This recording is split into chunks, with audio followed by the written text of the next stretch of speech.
All right, this is the Fantasy Sports Boss. Make sure you hit that subscribe, hit that notification button. Like I said in our earlier videos today, it's been a very, very busy Monday. A lot of big name injuries, Breece Hall, DK Metcalf, and then you have the Matt Ryan benching situation. So I'm going to have a live stream tonight, either 6:15 or 6:30. That's why you hit the notification button so you know exactly when I'm going to go on tonight. We're going to discuss all that. I want to take your questions in the chat and preview the upcoming week, which is already week 8. Amazing. So today, Crisis Point Monday, I want to talk about Lamar Jackson. So Lamar Jackson, I'm personally invested in heavily. In both of my fantasy leagues, I have Jackson as my starter. And certainly the beginning of the season, wow, he came out like gangbusters. 2 back-to-back 40-plus fantasy point games against the Miami Dolphins and then the New England Patriots.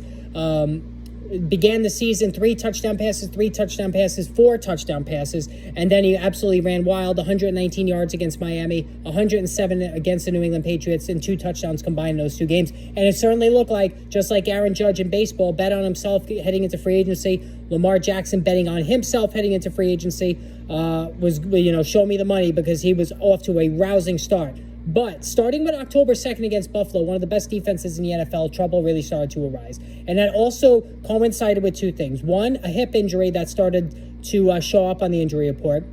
And 2, Rashad Bateman's absence due to a foot injury that didn't allow him to return until just yesterday against the Cleveland Browns. But again, starting against Buffalo, the numbers started to decline. And since that game, Jackson has been under 20 fantasy points, in every single one of them. So it has not been a good stretch at all for Jackson in the last 4 games. And it's gotten to the point now, too, where against Cleveland, only 9 of 16 passing for 120 yards, no touchdowns, no interceptions, and he only ran for 59 yards. That was the second lowest total to the 58 he ran against the Cincinnati Bengals. So what is really going on here? Is John Harbaugh losing faith in Jackson? Is the hip an issue? Is Rashad Bateman's absence the issue? I think it's a 2 of the 3. I don't think John Harbaugh has lost faith in Lamar Jackson. Absolutely not. Harbaugh's no dummy. He knows how special a talent Lamar Jackson is. Jackson has taken him to the playoffs consistently throughout his career. He's the most diverse quarterback in the entire NFL, outside of maybe Josh Allen and Jalen Hurts in terms of running and throwing the football. Listen, Jackson is never going to be known as Pat Mahomes when it comes to throwing the football, but he's gotten better. So, I have to give him credit there. But it's the running that sets up the pass. Now, I think Bateman's absence was a big deal because, Bateman was around for the Miami game. He did get hurt in the New England game, but the two have a nice chemistry, and it also helped take pressure off of Mark Andrews. And, with Bateman being out, defenses were then double-teaming, keying in on Andrews. While Andrews still got his points yesterday notwithstanding, it didn't allow Jackson to be able to stretch the field, survey the field, have multiple options. And that did limit his ability as a passer. And then there's the hip. I don't think it's that big of a deal. I know there is speculation that he's injured, but, he's run for over, 70 yards in 2 of the last 4 games. Up until the Cleveland game, he threw at least 29 passes in every single game. So, I don't think it's an issue with the hip injury. Gus Edwards did return yesterday. The game plan was to ride Edwards heavily, and they did.